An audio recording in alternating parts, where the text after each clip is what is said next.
Good evening, everyone, and welcome back to another community guest Q&A. You're all, I'm sure, familiar with the format, but we'll get into who our guest is in just a moment. Before we do, just a few of the usual introductions and everything like that. If you don't follow me already over on Twitter, please go and do so. My page is there up on screen for you there. If you could go and check it out, that would be great, with useful things coming from myself and others between now and the start of the season, as well as throughout the season as well. Just a couple of stream sponsors as well for you all. If you don't already follow Fantasy Football Hub, one of the stream sponsors, and I am lucky enough to write for them on a weekly basis. I've got 3 articles coming out between now and the start of the season as well with them. And if you are interested in any of the stats that we look at during these streams, there will be a link in the description which will give you 25% off if you want to go and sign up before the start of the season. And then secondly, we have the merch guy, Ross. Some of you have probably seen a lot of his work that's been going on, a lot of his mugs and things that if you need for sort of mini league prizes and everything like that. Again, the link to his Twitter as well as to his Kickstarter are in the chat, in the description as well. If you want to go and check them out after the stream, that would be great.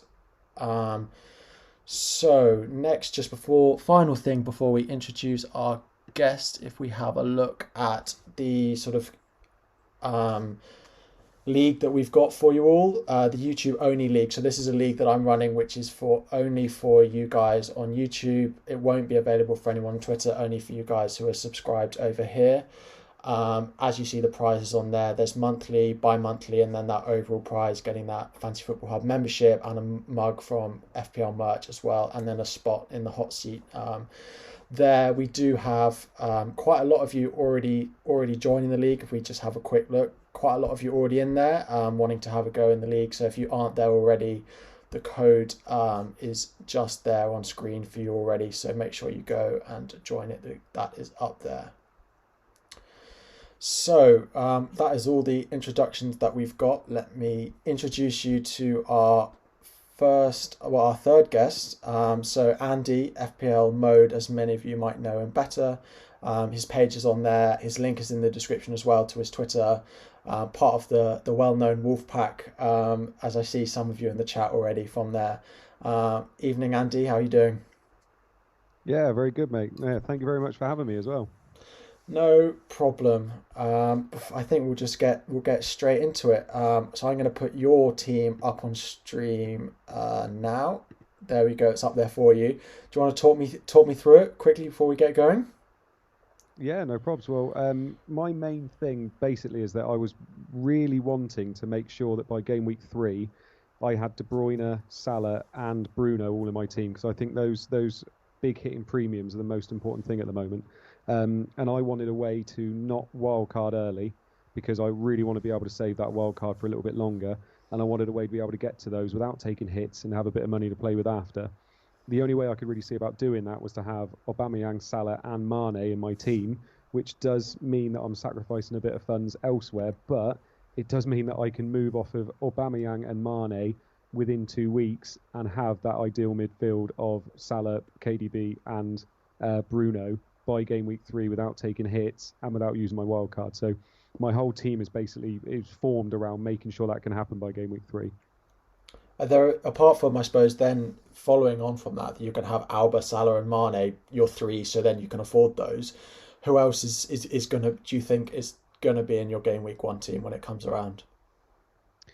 So when it does finally come around, I'm 100% going to have Ings. I really, really like the look of Ings. I've seen a lot of people saying, "Oh, I'm not sure whether I'm going to have Ings or not." I don't see what's changed, if I'm perfectly honest. They're still the same Southampton team. If anything, they're going to be a little bit better this year, hopefully.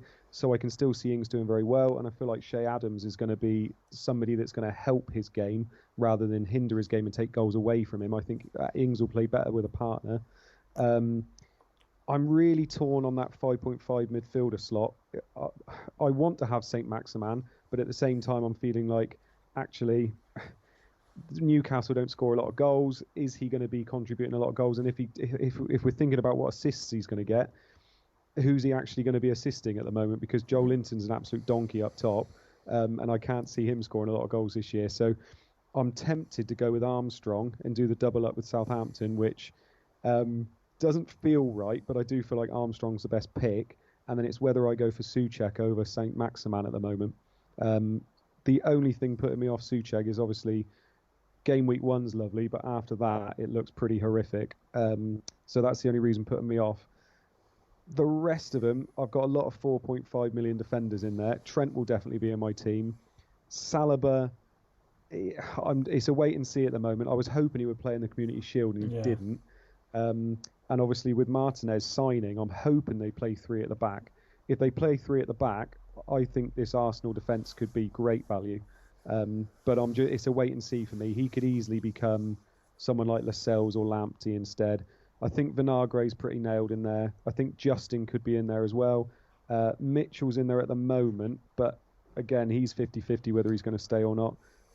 Taylor's in there just because I want a Burnley defender in there at some point, and I feel like now is a good time to get them in. And that's about it, really. Davis will eventually become Brewster when he goes out on loan, and Mitrovic is going to be in my team, 100%.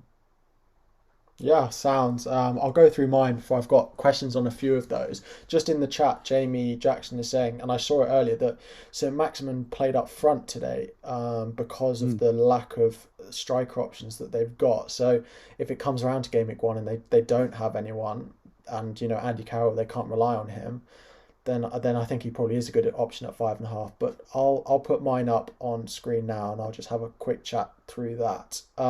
Evening, everyone. A few new names, a few familiar faces in there. Thank you, everyone, for joining.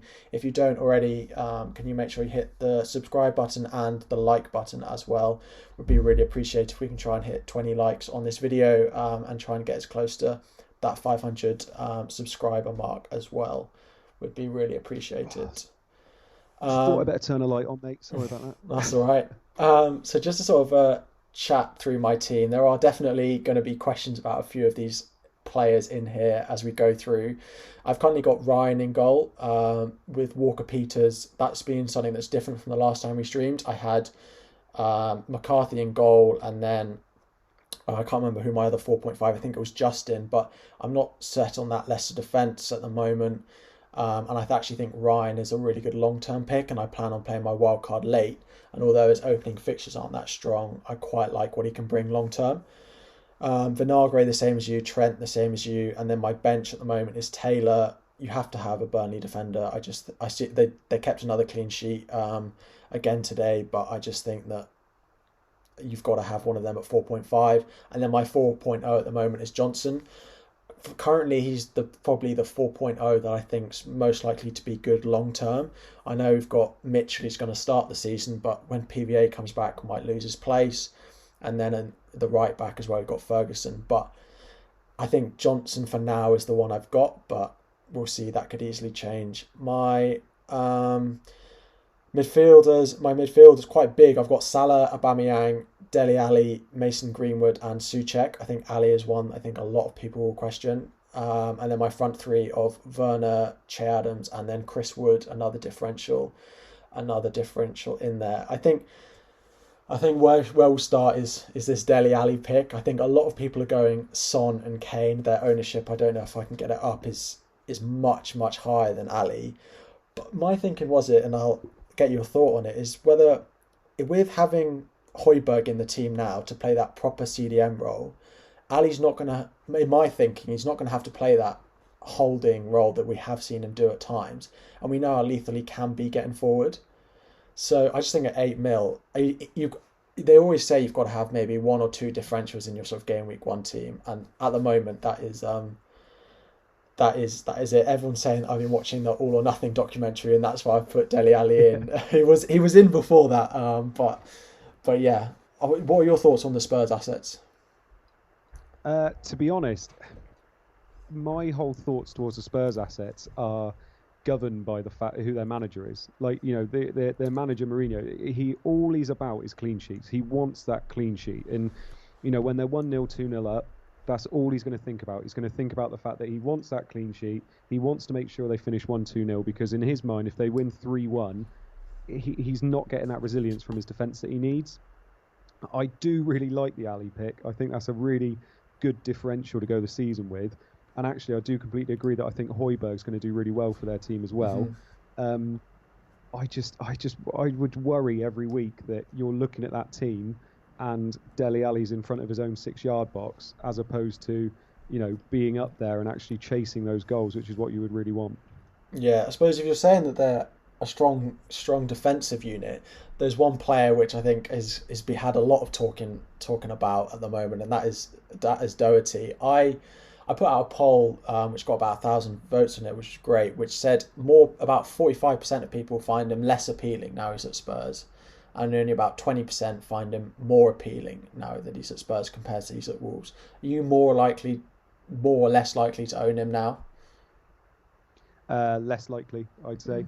Um, I, the thing is, people keep comparing him to the positions that Aurier used to get in, but they're different. They're different wing backs. Yeah. Aurier is one of those players that can get to the byline and whip a cross in, whereas I don't feel like Doherty's that kind of a player. I feel like he is very, very good at set pieces, attacking set pieces, his movement, and he'll get a few goals. And don't get me wrong, he probably will get a few goals this year, but I don't see him being that guy that's going to assist Kane lots like people think he's going to be. Um, he will get forward and he will be good, but I don't fancy him, especially for 6 million. If he was still at Wolves, I think I would have fancied him a lot more still. Yeah, well, I wasn't. I was just on the side of no when he was at Wolves, and I think at Spurs, I don't know quite how it's all going to work with him, and if Mourinho's going to let him do what he does, or he's going to try and change it up a little bit and try and get him to stay out wide more than he does. But yeah, it's an interesting one. It's not one that I'll be going with. I another sort of Spurs defender there's a lot of talk about is Eric Dyer. I was reading about him on the Athletic, my new gadget that I've bought a subscription to the other day, and just spent the past 2 days reading through it. And from reading it, it sounds like both Spurs and England as well will get a lot of benefits from him. And I think at 5 million, if you're wanting a defensive asset from Spurs, he does look like a great pick. But I think we need to see what they can do defensively before I go in on any of them. I think there's probably more solid options out of 4.5 that I just prefer to go with straight off. Yeah, I feel like he's a good risk to take because for 5 million with their fixtures, and I also think he's going to be great for bonus points because he's going to be Yeah. coming forward and spraying the ball about as well. So I don't think it's a bad pick. It just feels weird having Eric Dyer in defence in your Mm. team, doesn't it? Yeah, no, it definitely does. It's strange when I saw him sort of as a defender, but it's where he said he wants to play. He told Southgate he wants to play there as well. So yeah, but we'll see what we get from him. I think first before we get to it. There's a little bit of chat in the chat at the moment about the Leicester defence and where the 4.5 options, because at the moment we have what looks like both Thomas and Justin will be 4.5 options in that defence. But what worries me is once Pereira comes back into that right back spot about a month in, we just don't know who's going to play that left back spot. Justin was initially brought in to play both sides, but he is right footed, which is a slight concern, him playing on the left. And Thomas has played really well. So I don't feel like you want to start the season with either because it feels like a 50-50 chance that come game week 5, they're not going to be playing anymore. But they have great fixtures and we know what they can do defensively. Yeah, I'd be slightly worried about their defence still with the fact that there's just so many injuries. Like, Johnny Evans is out and Wes Morgan is probably going to be playing. And as soon as you've got Wes Morgan in your defence, I don't know how old he is now, whether he's pushing on 40 now, but, I do worry that you're not going to be getting those clean sheets and Justin's going to be having to be getting very forward to even get you some kind of a returns, really. And I do think they might be regressing a little bit this year anyway. So I am worried that whether Justin's a good pick long term anyway. I think when Ricardo comes back, because of his attacking intent, he's going to be really good. But yeah, I'm starting to go off that Justin pick quite a bit. Yeah, I think if Wolves aren't signing a left back, I think Vinagre is a good pick. I think they won't be as good defensively without Johnny and Doherty in the team. I think people are just assuming that without them, their players will come in and they'll do the same job. I think we need to realise that they're not going to be quite as good defensively without those Doherty and Johnny in their team. But at 4.5, they only in the last 8 game weeks of the season, they only had 20 shots on target in on target against them in those games, which is 5 less than City, who are second, and kept the most clean sheets last season. So I definitely think there's potential for those Wolves defenders in there. As I think there's not much that needs to be said about Burnley defence. I think if at 4.5 having one of them in your team is fairly a no-brainer for me. Yeah, and if there's one thing Dyche is good at, it's making sure that he keeps the same team all the time. And if Taylor's nailed in that left back spot, he'll be nailed in that left back spot now until he's injured or he's ridiculously out of form, which I don't really see happening. Yeah, definitely. And they had a pre-season game today, which Taylor and Bardsley were the two that started on it. So yeah, definitely would be Taylor's the one that I'll be going with in there. Yeah. If we move away from defenders, we'll go up front to start with. The premiums, a little bit of chat in there about Aguero and whether he's being underpriced. At 10.5, he was put up a video of him in training today, which looks like he's going to be fit and ready to go come game week 1. They don't play game week 1, so even more time to be back game week 2. So yeah, if he's back game week 2, he's 10.5. Is he the one we need to be getting him in over the likes of De Bruyne that you're planning on getting in? Oh, I tell you what, if Aguero's fit and ready to go and he's starting, 10.5 is a ridiculous price for him. He is one of the most proven assets in the league. Honestly, if he is starting and we have reason to believe that Jesus isn't going to be playing and it is going to be Aguero, yes, we need to fit him in because it doesn't matter who they're playing. They are the most clinical and they're the team that will go away and score 7-8 goals in a game. So if Aguero's fit, 10.5 is the biggest bargain of the season, I think. If he does start, then how, looking at your team now back on screen, how are you going to put you in the spot? How are you going to get Aguero in then, looking at that? Well, I mean, I would fancy Aguero more than Danny Ings. So really what I'll be looking at is Mane will be becoming Bruno game week 2. Aubameyang will be becoming KDB game week 3. And then I should have enough money, roughly, what will that be, 1.5 to maybe have a bit more than that. To be honest, I'm more than happy to take a hit if that gets to that. So I'd be happy to downgrade somebody, probably downgrade Mitrovic to some absolute fodder and just play one up front with Aguero. Yeah. And then just be happy to play one of those 4.5 defenders and play 4-5-1. Yeah, well, if Brewster goes out on loan, then we might have that option anyway. So fingers crossed he does. Definitely. It would be a great pick. Yeah, I feel like we've had a lot of talk about it, and about 5 different clubs have been linked with him, but I don't actually know that it's been confirmed he's likely to go anywhere. I just feel like it's confirmed that he's likely to go somewhere. Yeah, my biggest worry, and this is actually the same with a lot of things now, is that the transfer window doesn't close until I think it's game week 4 or 5 in our thing now, and it's my worry is we're going to be left with players that might leave the league or go to a team, and we're now not fancying them. So we're not sure how we can really account for that in our teams, but Brewster might eventually go somewhere in game week 3, and then I can't get him in because I can't get him in my team at the moment because I've already got 3 Liverpool. So it's going to be interesting to see how we go around that. Hopefully he moves before game week 1.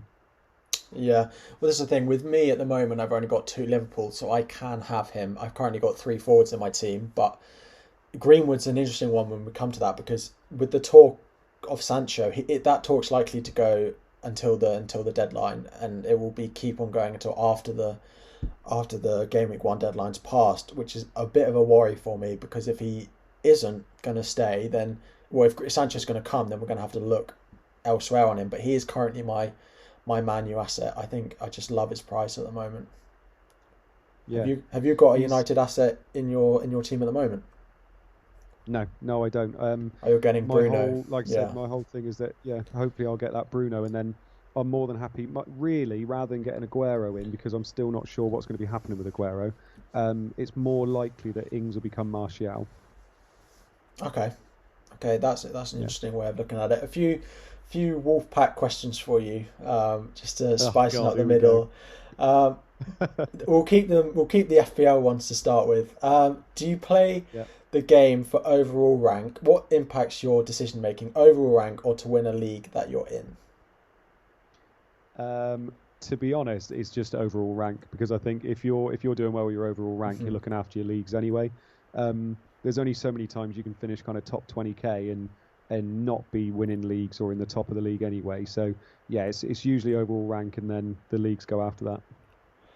Perfect. A non-FPL one for you. Will there ever be a boy born that can swim faster than a shark? This is from Rob. Oh, probably. I mean, it's amazing. You think, Michael Phelps is already one of the fastest swimmers alive, and he's probably quite close to a shark. So I would say it's probably getting there, especially with technology the way it's going now as well. I think it probably won't be alive for it, but I think it's definitely coming soon. Nice. So back to the FPL ones. We've had talk. If we go to the cheap forward options, there's a question about Callum Wilson going to Newcastle, something that's been rumoured of quite a lot today.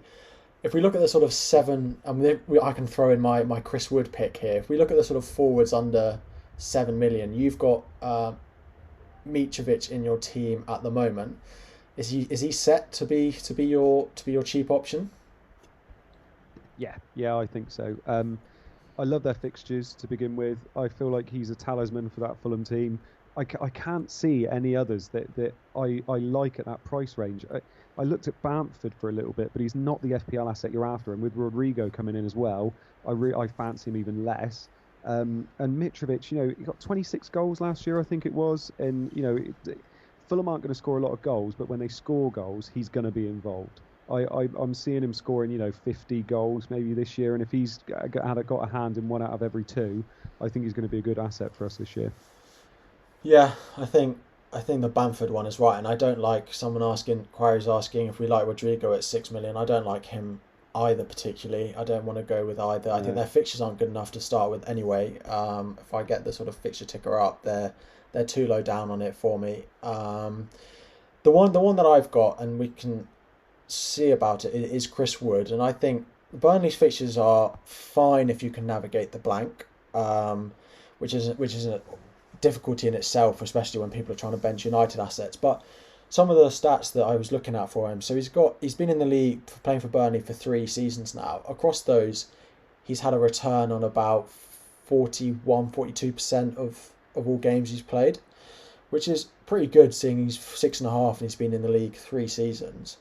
For me, just stands out at being better than the other 6.5 mil options. I understand that having half a mil on top of those 6 mil options then is you've got to find that half a mil, but he's always involved when Burnley seem to go forward. They don't score many goals, that's true, but he does seem to always be heavily involved, and he's very low ownership at the moment, partly because he blanks in that one at the moment.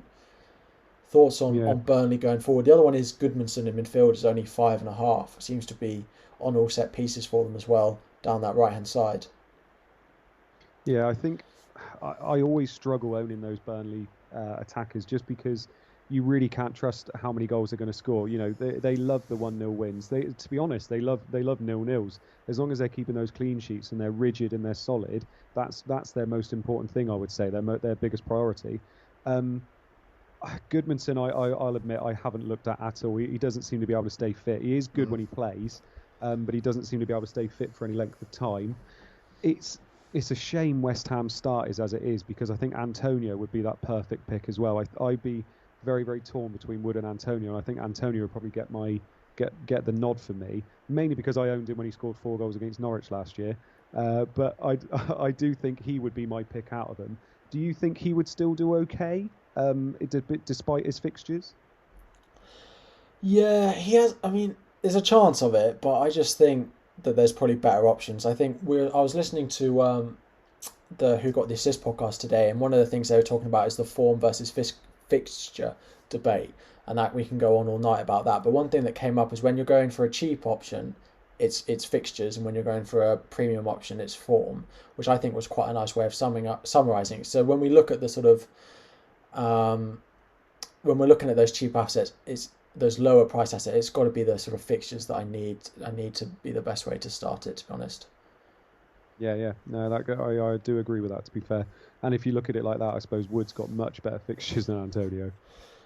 Yeah. So if I just look at Wood's fixtures, so he's got Leicester away game week 2, but if they're, I think what's his name at centre back is still suspended game week 2 when he got sent off. Yeah. Then they've got Southampton, Newcastle, West Brom as their next 3, which is fairly nice. A couple of difficult defences. Newcastle away, I suppose. It's not perfect, but yeah.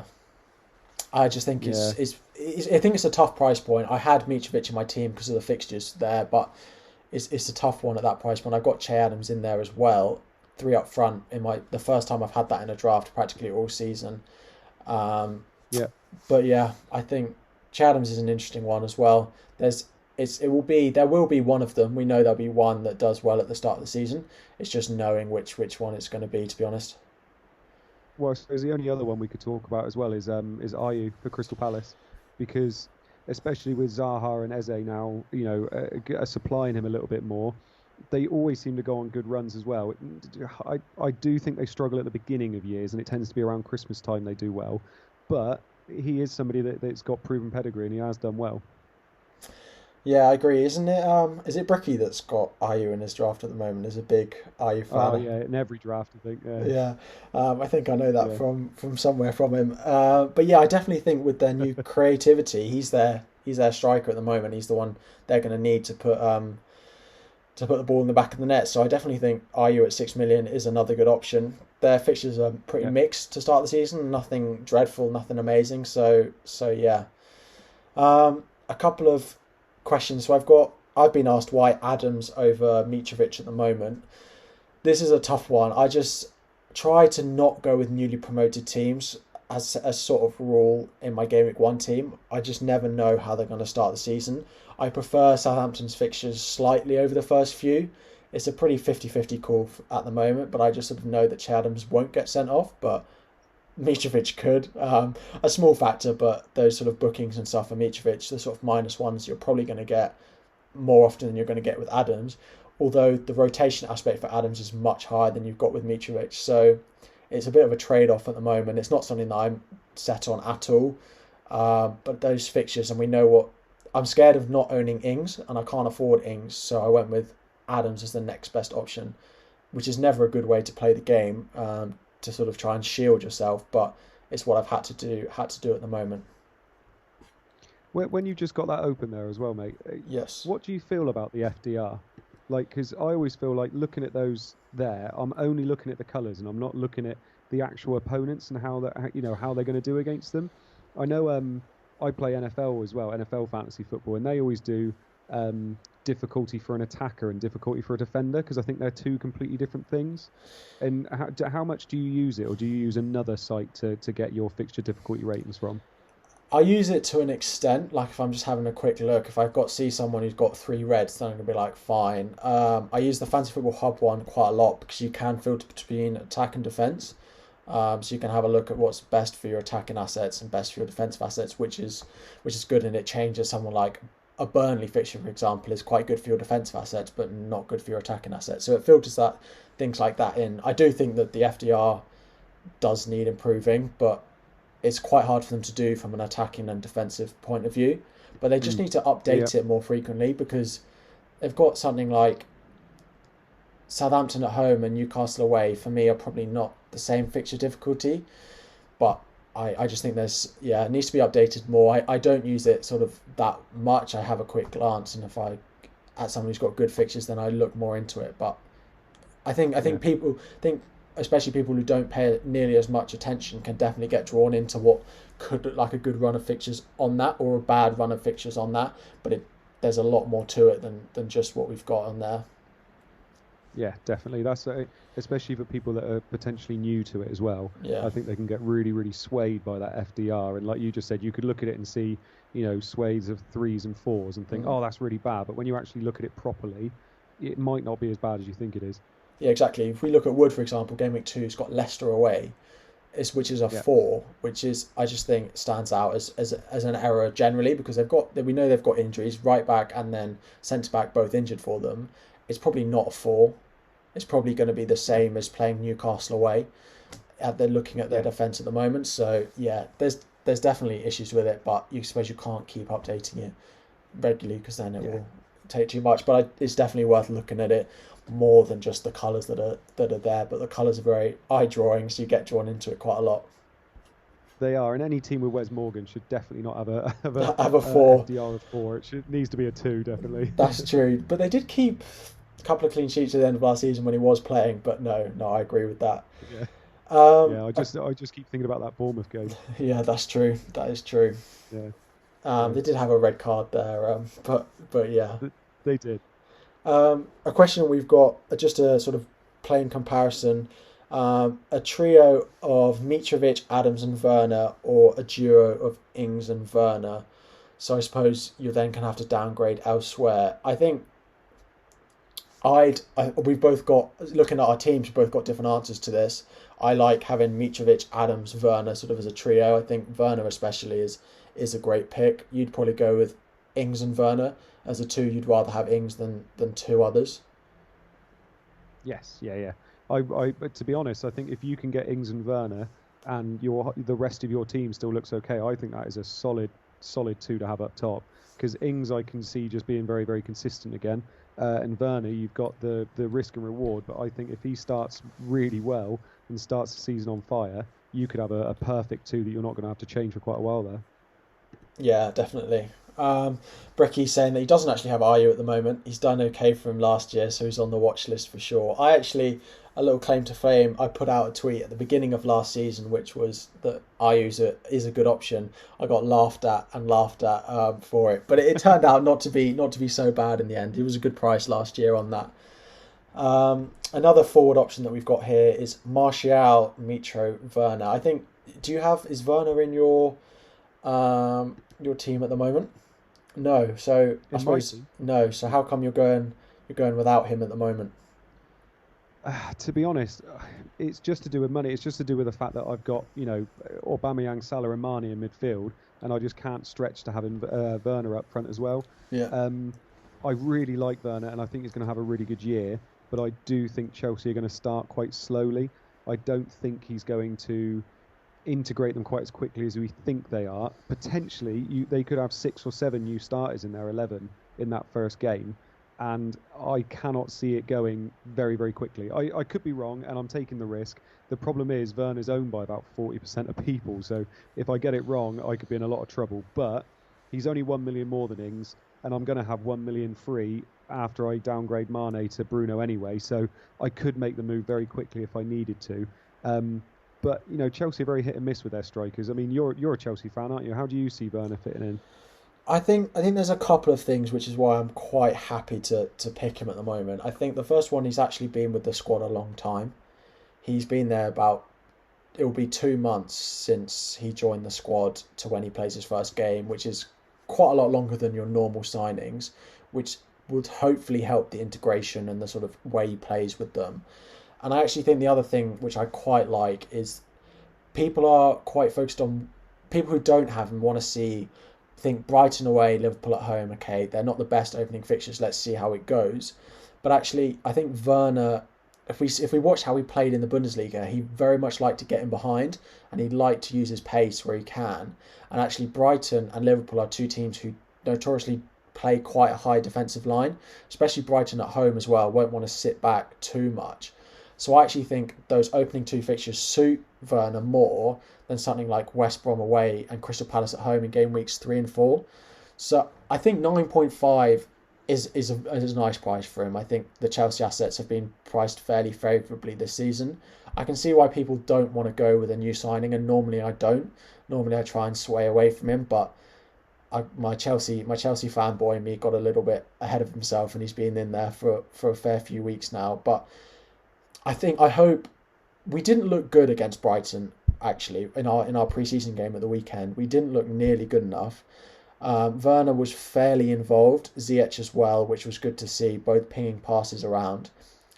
I just think that Frank's going to try and get them going straight off that, and he doesn't rotate very much, which is something I also like, which is a worry for a lot of those other forwards. So there's definitely pros and cons to him. I like him at the moment, and I think he'll be in my game week 1 team. But there's definitely reasons why you wouldn't want to own him. I'm just worried as well, because Chelsea, you seem to play an awful lot better when Giroud was that fulcrum up front, didn't you? He could get Pulisic and Willian involved last year, and obviously you're going to have Ziyech and Pulisic and whoever it is that's going to be playing off of Werner, and I'm just worried Werner's going to get a little bit. If he doesn't get a goal straight away, he's going to start drifting towards that left wing like he does. and you won't have that focal point at the top. Do you think that's going to happen? Do you think he's going to start bringing Giroud on after 60 minutes all the time, or? So I put a tweet out about this saying that the one thing that worries me is that we've made a sub, and I went through and had a look, and it averages about the 70th minute pretty much every game since the restart of a striker for a striker, which does worry me that he's not going to get minutes. But he hasn't had a world-class striker on his team, which is, I think, is then an interesting point that he hasn't had a Werner. Tammy Abraham, hello? Yeah, well, first half of the season maybe, second half of the season he wasn't quite at his world-class best. So I think we may get an early sub from him. I don't think it'll be every game now that we've only got 3 subs. I think it's worth saying that if Pulisic was fit, Werner would not be in my team, and Pulisic would be. I much prefer Pulisic, and I much prefer his price. And being a midfielder, the extra point for a goal, and if we ever manage to keep a clean sheet, we'll get an extra point for that as well. So if Pulisic was fit, he'd be in my team over Werner. I just think Ziyech will be in around creating passes a lot, but I'm not necessarily sure he'll get that many attacking returns. I think it'll be assists and assists of assists, which is why I've got Werner in my team over Ziyech. But as soon as Pulisic is back, I will want to be getting him in. And if we get confirmation that he could be back game week 1, then definitely we'll be looking at Pulisic over Werner. Yeah, no, fair play. I feel like they're probably the most interesting team at the moment because they've done so much in the transfer market. I'm just not seeing it working quite as well as people think that it's going to work. And I've just got this feeling, Lampard got all that good faith last year because of using the youth, even though he was forced to. Obviously, he brought a lot of youth through. And he's never had to manage a team that's got this amount of superstars, this amount of talent. So it's going to be really, really interesting to see how it works. I'm not 100% sure it's going to work yet, so that's probably why I'm waiting on them a little bit. But if they start like a house on fire, I've got enough funds to move around that I'm going to be okay. So hopefully they don't start quite as well as they do, but I can see him scoring 1 or 2 goals in the first 2 or 3 fixtures for sure. Yeah, definitely. A few little questions in the chat. So FPL Fowler's asked about Harry Kane. So while we're on forwards, before we get into the sort of a lot of questions on Wolves, do we think that 10.5 for Kane? I know we touched on the Spurs assets a little bit, but he had great form at the end of the season. He had a very few goals in the last sort of 3 game weeks or something. With Højbjerg in the team, being that leader in midfield, we could again see him not being drawn deep into that Kane CDM role, which we all hate to see when we own him. So could this season... I was listening again, another pod, the Planet FPL one. James was saying that he'll probably score once in 70% of the matches he plays. So if he's going to score, 25 or so goals this season, but he's going to score it spread out, is 10.5 a good price for Kane? Are you tempted by him? He's one of those players. I've had him in so many of my teams. I've been playing FPL for God knows how long, and I've constantly had him in my team, but. It's just Spurs under Mourinho. I really don't trust the fact that he scores a goal, they're 1-0 up at half time, and they don't park the bus, and that's my biggest worry with him. He is one of these players that does get back, and he does start playing in that central midfield role, and even with Højbjerg, pair of boots at the back. But if he starts to look good, he is the kind of player that will get you a hat trick when you need it as well. 10.5 I think is an interesting price though, because I think he's almost at that price where you don't have to captain him, whereas before he's been 12 million at times, and you do think, yeah, I do, if I've got him, I do need to captain him in most of my games, whereas at 10.5 I think you're edging towards that, especially with all the midfielders being so good and so heavily priced now as well, that you're thinking actually I can have him in my team and not captain him. But I think if you did have him, he's a brilliant player that you can just downgrade so easily to Werner or Ings or Jimenez straight away. So if you've got him in your team, I don't blame you at all. I just don't trust Spurs. Yeah, I definitely think it's probably a wait and see for me as well. But 10.5 is a nice price for him. I think they've done well pricing him with that. I think he could be very highly owned come 3 game weeks in. I think there is a possibility that we are all looking to get him in. Could definitely be the first sort of bandwagon that we get on, but yeah, we just don't know what we're going to get with Spurs. But then I'm saying that with Dele Alli in my team, probably even less proven than Kane. So the whole August curse is gone now as well, hasn't it? Exactly, because they're starting in September, so you don't need to worry about that with him. So nothing to worry about there. There's quite a lot on Wolves, and I know we spoke about Jimenez there. There's a few questions about whether Jimenez is the only Wolves attacker that we need to be looking at. because the news came out today that Traore has tested positive for COVID-19. So given the sort of 14 days isolation that you're meant to have afterwards, he's then unlikely to play in game week 1 depending on when he actually caught it. So is there opportunity to have Podence? Is he a Podence? Is he a good option going forward? Is Jimenez the only one that you're looking at? Jota as a midfielder? There is potential that with the lack of Doherty, Johnny all being not being available, Doherty being out and Johnny being injured, that they switch to a 4 at the back, which could put Jota up front. Do we think Jimenez just for safety? The others we just don't know who's going to play at the moment. Yeah, I think so. I do think you're right. I think they're going to start going a little bit flatter with their back four, and I do think Vinagre is going to get forward. God knows who they're going to play right back now, because I thought it was going to be Traore. But obviously, if he's now quarantined for 14 days, I don't have a clue who they're going to play right back. Unfortunately, they were going to obviously get Maitland-Niles, but that didn't happen. Jimenez would be the only player I would think about getting, if I'm honest. Jota usually goes on a streak of form at some point, but it's never usually at the beginning of the year, so I don't think I trust him. There's been a lot said about Podence and Neto, isn't it? Is the two players that also play on that wing. I wouldn't do it. We talked to FPL Differential, who's in the Wolf pack as well. He's a massive Wolves fan, and he actually rates Neto a lot more than Podence, but even he would say he doesn't have a clue who's going to start at the beginning of the year. I think probably one of them will, but it'll probably end up just being Jimenez and Jota, and then they'll pack that midfield potentially and try and push Vinagre up. But yeah, Jimenez would be the only one I would touch, and even then, it would only be for favourable fixtures, because he never seems to haul in any games. He only tends to get between 6 and 9 points if he does do anything. So yeah, I'm not high on Wolves anymore, unfortunately. Yeah, on their defence, I suppose we covered their attack a little bit. Do we think they're going to go to a back 4, or do we think it's going to stay as a back 5? Do you know what I think they might go to a flat back 4 now, just because they don't have that right back. They'll probably have to end up playing one of their centre backs at right back to begin with, because they literally don't have a right back anymore. It'll be a massive shame, and I'm now looking at Vinagre in my team thinking, Jesus Christ, that's not looking too good now if he's actually not going to get forward, because I think he's quite a good attacking asset when he plays, if he plays.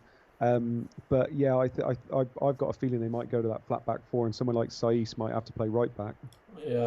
Yeah, or we could have Dendoncker at right back. I suppose he's quite mobile from what we've seen, but yeah, it's not the best.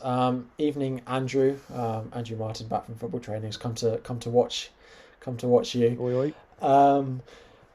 So just a few more. So I suppose we spoke about Werner. At what point does someone's ownership get so high that you think you have to own them? For Werner, he's at 42. How much higher does that need to get before you think I need him for my game week 1 team? It can get to 90%, and I'm not. I don't usually get governed by overall ranks, not overall ranks, by ownerships, if I'm honest. I know Luke, my podcast co-host. His whole team is run by fear, and I just can't I can't do it like that, if I'm honest. Even like I said, even if it's 90%, it could just be that those 90% of people are wrong.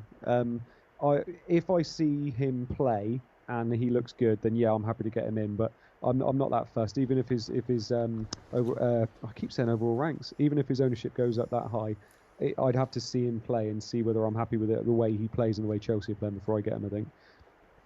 Yeah, I think I'm at parts of last season. I was sort of lost my way in the way I was making decisions. So that sort of fear factor did impact my captaincies a lot, especially, which is one of the key things I'm trying to learn from this season. Is just because someone's highly owned doesn't necessarily make them the right pick, and I think it's worth remembering that. But then there is also don't do stupid things as a result. Just because everyone's captaining Bruno and you don't think it's the right one, don't go captaining Vinagre because he's got a good fixture. It's doing everything within moderation. It's just, but yeah, that ownership is definitely something that divides opinions on whether it should be something that we should be looking at. Yeah. So there's talk about Cody playing right back. I know he's being called up for England. There's a lot of potential in that Wolves defence that it's just not going to be the same. It's not going to be the same going forward. It doesn't necessarily mean they're not going to keep as many clean sheets, because the personnel will still be there. The system's slightly different if they go to a back four, but the clean sheets potential is still there. They've still got some great defenders who play very well together. So, and if they do put a centre back at right back, Vinagre will be practically the only one getting forward, and then it will turn into a Spurs Aurier type situation where they shift to a back three while one of them goes forward. But Vinagre in himself isn't actually the most attacking when you look at some of the stats, so it's not the most promising in terms of attacking returns. Yeah, yeah, I agree. And actually, Nuno is a very, very structured manager as well. Like, even if they do have to play a centre back at right back, they're going to be keeping clean sheets. So I wouldn't worry too much about the clean sheets. But like you just said, it's more about the attacking output from some of their from some of their defenders. And I do agree that Vinagre could be the new Aurier going forward, but obviously on the left instead of the right. So it could be interesting to see how they go with that. But I'm going to be excited to watch Vinagre at the beginning of the year. It's just a shame that their backline is obviously going to be a bit hindered now. Yeah, definitely. I think some of those prices that we've got in those Wolves defenders are too high as well. Vinagre at 4.5 does make it a fairly easy choice. If they didn't have a starting 4.5 defender, then I probably wouldn't have one going into the start of the season and knowing what they could or can't do. So yeah, I definitely think Vinagre at 4.5 is probably the only one that I'm looking at the moment. Yeah, and he's going to be pretty nailed for a while now as well, I would have thought, with Johnny being out for so long. Yeah, they've been linked with a lot of players, but the right back signing must be much higher on their priority now than a left back. So yeah, Vinagre should be starting the season for them, and some good opening fixtures for them. I know they play Chelsea game week 1, City game week 2, which isn't ideal. Sorry, Sheffield United game week 1, City game week 2, but then West Ham, Fulham, Leeds, Newcastle, Palace over the next 5 is pretty ideal for them. Yeah, and just on the note of Traore as well, when he is back from quarantine, I still wouldn't be touching him then either, especially if he's having to play right wing back. He's just not going to be as involved as you want him to be, is he? No, definitely not. No, not at all. He used to be all right at right wing back, but if he was a defender, then great. But he's not going to be that, and so would stay clear of pretty much anyone apart from Jimenez and Vinagre. I think's what we've got to on that one. Agreed. So I think a big team that people are facing dilemmas with, and we'll go to them before we sort of go to sort of final quick run through of questions, is Man U. There's a question in the chat about Man U defence. So if we start there, and one that I have looked at as a potential option is Luke Shaw, coming in at just 5 million. He should be here game week 1. Brandon Williams isn't good enough. I think Man U fans and us alike will have a look. Having seen him played in the Europa League, seeing he's probably not good enough to be starting. So Luke Shaw at 5 million, 0.5 less than Wan-Bissaka and Maguire. Tempting you? No, not at all. Literally, I don't know whether everybody in the chat knows, but I'm a Man United fan anyway, and Luke Shaw's got enough of his own problems and he's not an option for me. He is going to play some games, he's going to not play other games, and like I said, he's just got enough of his own problems to actually try and get through rather than getting through games at the moment. I think Maguire's an okay pick, but I had him for a lot of post-lockdown last time, and he's always threatening to get that goal from set pieces, but he never bloody does. And then Wan-Bissaka is probably the only one I would go for. I think for 5.5, he's starting to get more attacking. He's so good for bonus points because of how good he is with his tackling and with his clearances as well. So he is definitely the one I would go for. I wouldn't go near Shaw. I wouldn't go near either of the keepers either, because who knows who's going to play in goal. I think it will be De Gea, but I think Henderson will get it eventually. So Wan-Bissaka is probably the only one I would go for in defence, if I'm honest. Yeah, I think that's probably right. I don't mind Luke Shaw if we know he's going to start every game, but I suppose we don't know that yet. You've been watching too much Andy Let's Talk FPL with Maguire in your team, trying to get that big header in post lockdown. Yeah, exactly. So, just I suppose if we have a look in their midfielders and their attacking assets at the moment, so we've got, I suppose it's 4 at the moment. It's Fernandes, Rashford, Greenwood, and Martial. What if you had to put them in order that they'd be in your team? What order would you put them in? Oh, so Fernandes first. To me, Bruno is almost in that, mythical essential bracket, because he is just everything to our team. Everything goes through him. He takes penalties, which, we get a few penalties. He takes free kicks. He wants to be involved. He takes pot shots from 30 yards. He's everything you would want in an FPL asset. So he's definitely top for me. Then it would be Martial. I think he's going to be 20 to 25 goals this year, hopefully. And 9 million for him up front, I think, is a really, really good price. Then it would be Greenwood, especially if Sancho doesn't sign. And I feel like Greenwood would be close to Martial if Sancho doesn't sign in terms of value. And then Rashford last for me. I am so low on Rashford, it's unbelievable. I think without penalties and with the fact that he's more of a team player now, and he would just do everything for the team to win games rather than scoring and getting individual accolades, he's quite low for me, especially 9.5 million midfielder. I can think of a lot better options to get in midfield than him. Yeah, I agree. Greenwood would be definitely above him, and then Martial as well. He's definitely fourth on the pecking order for those lot. Yeah. Right, guys. So we will get onto your final questions. If you start firing away all your final questions, whether it's an A, B, or our thoughts on a player, any of that, let me know. Just before we do that, if I go and put back up my mini league for the season. So if you guys aren't already, the YouTube only mini league is up there for you. It's not available on Twitter. It's only available in these live streams. The code is there. There are monthly prizes, there are bi-monthly prizes, and then a big overall prize for the winner at the end. The code, as I said, only available here. So if you aren't in that already, please go and join that now. Make sure you hit the subscribe button while you're here, and the like button on this video just down below would be much appreciated. Try and hit 500 subscribers and 20 likes from this video would be much appreciated. But we'll get into your final questions here. So, thoughts on Mahrez if there is no Messi at Man City?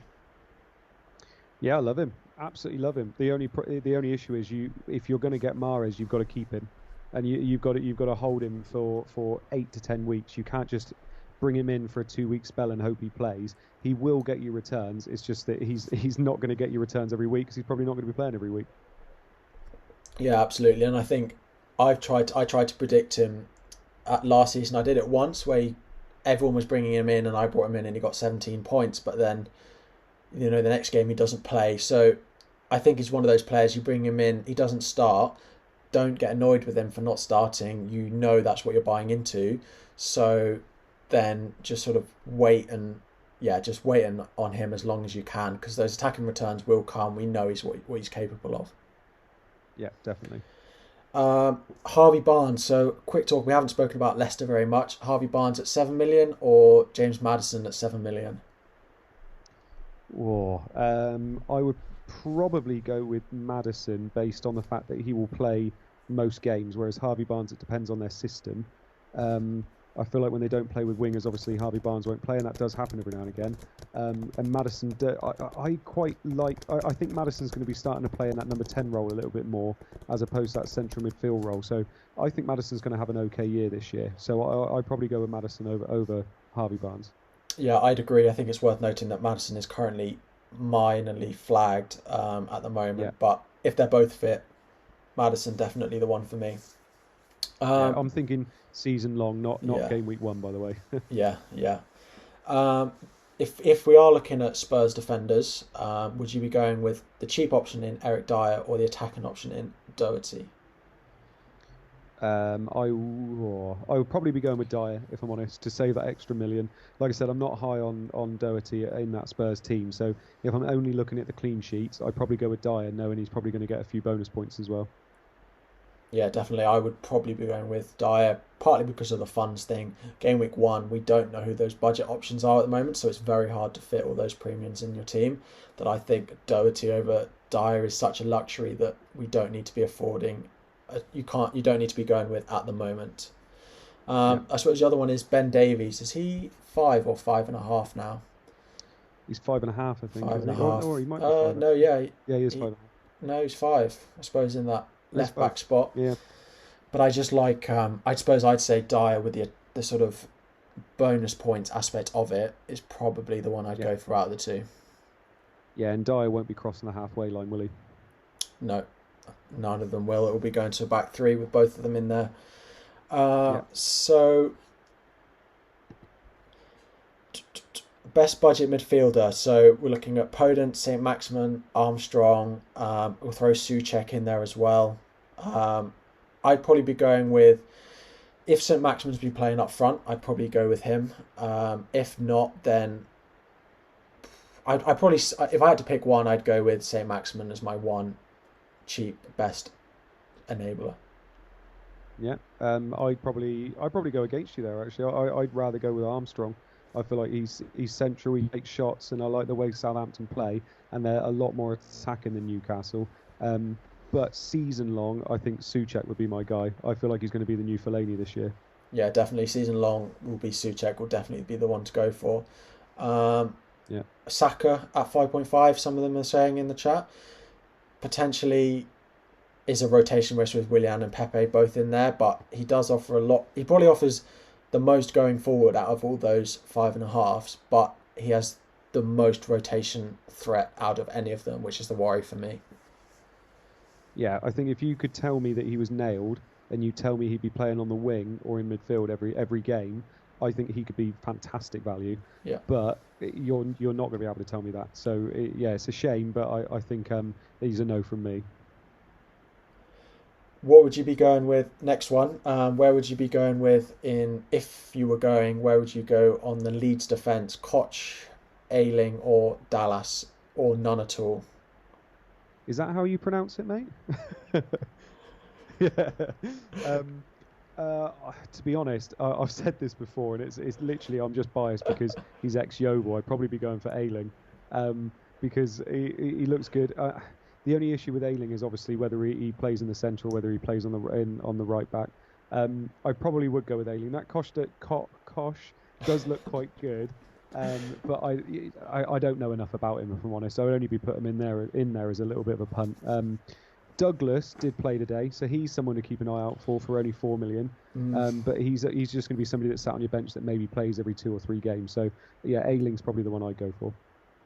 Yeah, I probably wouldn't be going with any of them though. Probably the overall message that I take. Yeah. When are you playing your wild card? Well, at the moment, I always try and keep it for as long as possible, which doesn't always happen because usually you want to try and get those price rises if you can. Try and get a good team based on the first 2 or 3 weeks that you get kind of a bit more information from. I'm going to try my hardest to keep it until game week 16 this year, and then try and attack those doubles and blanks in 18 and 19, if I'm honest. Also, I feel like this year, no one knows what's going to happen this year. With all this quarantine, with all COVID again as well, potentially you might need your wild card to get you out of some real trouble when game week 9, game week 10 rolls around. So I basically want to keep it in my back pocket for any trouble that comes around the corner as well. I 100% won't be using it early, like game week 2, like a lot of people are. But yeah, I'm just going to try and keep it as long as possible. Yeah, I agree. I think the game week 2 wild card is very short term thinking. I think you could be in some real bother come Christmas time if you've played it already.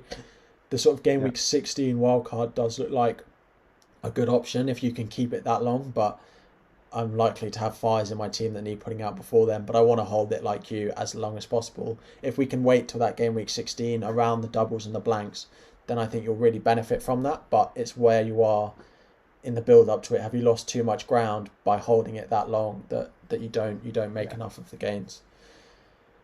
Yeah, and don't get me wrong, I'm not saying that that's the wrong option. Yeah. Because there could be people out there that use it in game week 2 or game week 3, get all the United and City in, and United and City bang, and they're loving life. But you're putting a lot of eggs in one basket there, and if United and City don't start very well, you're a bit scuppered then already, aren't you? Yeah, definitely. One more on who the plan is to who the number one Arsenal goalkeeper is. Do we think that Martinez or Leno are either of them are good options? I don't know who's going to start, and I don't think we'll know, and I don't think we'll know until that game week 1 team sheet comes out. But I think once we know that, they will be a good option. I think they're both priced fairly nicely, but I just don't think we'll have enough solidity on who it is unless Martinez goes out to someone else. Yeah, to be honest, I think probably Leno will get the nod. But only because of all the stuff that was coming out with Martinez saying he wanted to leave to get first team football. So I think Leno will probably be the one to get the nod. But you're right, there's no way to actually know yet, is there? Yeah, no, definitely. I think that, yeah, I wouldn't be going near either of them to start the season, but yeah, it will be an interesting one to see who does get that. I think Martinez deserves first team football.